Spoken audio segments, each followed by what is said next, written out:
IB ഉദ്യോഗസ്ഥയായിരുന്ന മേഘയുടെ മരണത്തിൽ അന്വേഷണം ശക്തമാക്കി പോലീസ്. മരണത്തിൽ ആരോപണ വിധേയനായ IB ഉദ്യോഗസ്ഥൻ സുഗാന്തിനെ തിരഞ്ഞ് പോലീസ് വീട്ടിലെത്തിയെങ്കിലും കണ്ടെത്താനായില്ല.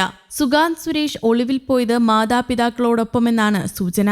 എടപ്പാൾ ശുഗപുരത്തെ വീട് 4 ദിവസമായി പൂട്ടിക്കിടക്കുകയാണ്. എല്ലാവരുടെയും ഫോൺ സ്വിച്ച് ഓഫ് ആണ്. സാമ്പത്തികമായി മുന്നോക്കം നിൽക്കുന്ന കുടുംബമാണ് സുഗാന്തിന്റേത്. കല്ലുവെട്ടാനും മറ്റും ഉപയോഗിക്കുന്ന ടൂൾസ് കട നടത്തുകയാണ് പിതാവ്. അമ്മ റിട്ടയർഡ് അധ്യാപികയാണ്. ഏക മകനാണ് സുഗാന്ത്. വിവിധയിടങ്ങളിലായി നിരവധി ഭൂമി സുഗാന്തിന്റെ പിതാവ് വാങ്ങിയിട്ടുണ്ട്. ഇവർ നാട്ടുകാരുമായി യാതൊരു അടുപ്പവും സൂക്ഷിച്ചിരുന്നില്ല. തൊട്ടടുത്ത് താമസിക്കുന്ന അച്ഛന്റെ സഹോദരനുമായും ഏറെ നാളായി അടുപ്പത്തിലല്ല.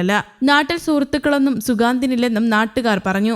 IB ഉദ്യോഗസ്ഥനാണ് സുഗാന്ത് എന്ന വിവരം പോലും നാട്ടുകാരിൽ പലരും അറിയുന്നത് ഇപ്പോഴാണ്. പൂജ, ജ്യോതിഷം ഉൾപ്പെടെ മതപരമായ വിശ്വാസം കാത്തു സൂക്ഷിക്കുന്നവരായിരുന്നു സുഗാന്തും കുടുംബവുമെന്നും പറയപ്പെടുന്നു. സംഭവത്തിൽ പേട്ട പോലീസ് SHO പ്രേംകുമാറിന്റെ നേതൃത്വത്തിൽ പ്രത്യേക സംഘം കൊച്ചിയിലെത്തി അന്വേഷണം നടത്തും. സുഗാന്തിന്റെ ഫോൺ ട്രാക്കിംഗും ആരംഭിച്ചു. ഈഞ്ചക്കൽ പരക്കുടിയിൽ വാടകയ്ക്ക് താമസിക്കുന്ന പത്തനംതിട്ട അതിരിങ്കൽ കാരയ്ക്കാക്കുഴി പൂഴിക്കാട് റിട്ടയർഡ് അധ്യാപകൻ മധുസൂദനന്റെയും പാലക്കാട് കളക്ടറേറ്റിലെ ഉദ്യോഗസ്ഥ നിഷാചന്ദ്രന്റെയും ഏകമകൾ മേഘയെ മാർച്ച് 24-നാണ് പേട്ട റെയിൽവേ സ്റ്റേഷൻ മേൽപ്പാലത്തിന് സമീപത്തെ ട്രാക്കിൽ മരിച്ച നിലയിൽ കണ്ടത്. ജീവനൊടുക്കിയതിന് തൊട്ടു മുൻപ് പാളത്തിലൂടെ നടക്കുമ്പോൾ 8 തവണയാണ് മേഘയും സുഗാന്തുമായി സംസാരിച്ചതെന്ന് പോലീസ് പറയുന്നു. ഫോൺ രേഖകൾ പരിശോധിക്കുമ്പോൾ 8 സെക്കൻഡ് വീതം മാത്രമാണ് ഈ വിളികൾ നീണ്ടിട്ടുള്ളത്. ഈ ഫോൺ വിളികൾ എന്തിനായിരുന്നുവെന്നും എന്തായിരുന്നു ലക്ഷ്യമെന്നുമാണ് പോലീസ് തിരയുന്നത്. നെടുമ്പാശ്ശേരി വിമാനത്താവളത്തിലെ സെക്യൂരിറ്റി അസിസ്റ്റന്റായ സുഗാന്ത് സുരേഷ് ലീവിലാണ്. രാജസ്ഥാനിലെ ജോഗ്പൂരിൽ നടന്ന ട്രെയിനിങ്ങിനിടെയാണ് സുഗാന്തുമായി മേഘ അടുപ്പത്തിലാകുന്നത്. പലതവണ സുഗാന്തിന്റെ അക്കൗണ്ടിലേക്ക് മേഘ പണം മാറ്റിയിട്ടുണ്ട്. അപൂർവമായി മാത്രമാണ് തിരികെ സുഗാന്തിന്റെ അക്കൗണ്ടിൽ നിന്ന് പണം ഇട്ടിട്ടുള്ളത്.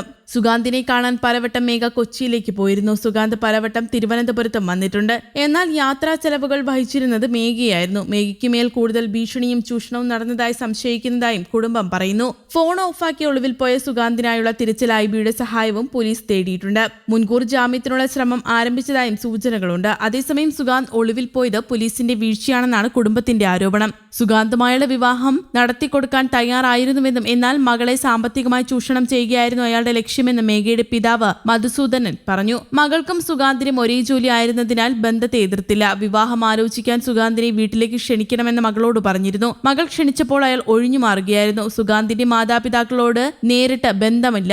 മരണത്തിന് ശേഷമാണ് മകൾക്ക് ലഭിച്ചിരുന്ന ശമ്പളം അയാൾ തട്ടിയെടുത്തതായി അറിഞ്ഞത്. തുടക്കത്തിൽ 1.5 ലക്ഷം രൂപയായിരുന്നു ശമ്പളം. 1 വർഷത്തിനുള്ളിൽ 1.5 ലക്ഷമായി വർദ്ധിക്കുമെന്നാണ് അറിയാൻ കഴിഞ്ഞത്. മകളിൽ നിന്ന് ആദ്യം 1000, 2000, 5000 എന്നിങ്ങനെയാണ് വാങ്ങിയിരുന്നത്. കഴിഞ്ഞ ഒക്ടോബർ മുതൽ മകളുടെ അക്കൗണ്ടിൽ വന്ന ശമ്പളം മുഴുവൻ സുഗാന്തിന്റെ അക്കൗണ്ടിലേക്ക് ട്രാൻസ്ഫർ ചെയ്തിരുന്നു. 3.5 ലക്ഷത്തോളം രൂപ അയാൾ കൈക്കലാക്കിയെന്നും കുടുംബം ആരോപിക്കുന്നു. പോസ്റ്റ്മോർട്ടം റിപ്പോർട്ട് ലഭിച്ച ശേഷമേ മറ്റു കാര്യങ്ങളെപ്പറ്റി അറിയാൻ കഴിയൂ. മാതാപിതാക്കളുമായി വീട് വിട്ട് സുഗാന്ത് പുറത്തെവിടെയും പോകാൻ സാധ്യതയില്ല. പോലീസിന്റെയും IBയുടെയും അന്വേഷണത്തിൽ ഇനിയും പ്രതീക്ഷയുണ്ടെന്ന് മധുസൂദനൻ പറഞ്ഞു.